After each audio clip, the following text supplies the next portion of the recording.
when you got an old XYZ printer that's on its last leg, well, take it apart, strip it down, all parts, you tighten up all the screws in it because it's falling apart, and then you start putting these new parts in it to make it go. These parts are from the fastest 3D printer 3D printed, and it's called the 100, and they really make resist. So bearing's a little noisy, but other than that, got an extruder there, there's the fire at the hot end, it's been updated, it's going to book.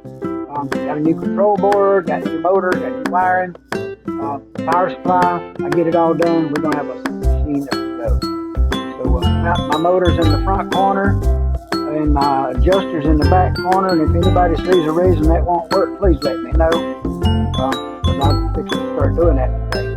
I'd like to know if it's not going to work. Hey, y'all be good. We'll see what happens. I'll update you tomorrow. How about that? See you.